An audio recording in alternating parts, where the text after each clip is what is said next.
The closest star to our solar system is Proxima Centauri, but there is a closer star, our Sun. Today I want to show you how you can capture the Sun pretty easily.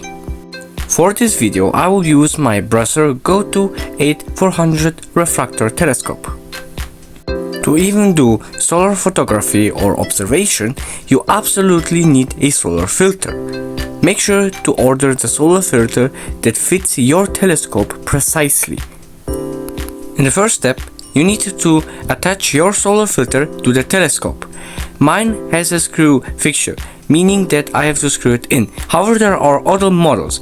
Make sure that the filter is not loose and is tight. Now you can proceed to put in eyepiece. I recommend you to use the highest focal length. Step 3. Alignment of the telescope. Now you can use the telescope's shadow to align your telescope with the sun. Make sure that it looks as in the picture, so it will be easier to search for it manually. If you want to take pictures of the sun, I recommend you use a smartphone holder. This will make life much easier. Now you can take pictures of the sun or record a video of.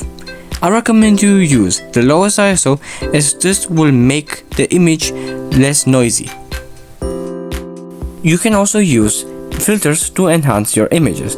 Here I have shown you some results with different filters. After you're done with the session, obviously you want to take back your telescope. I recommend you unscrew the solar filter in a position that does not face the sun. This will just avoid possible accidents. Always remember to put filters back and protect them from dust. Here are my favorite images that I managed to capture of the sun.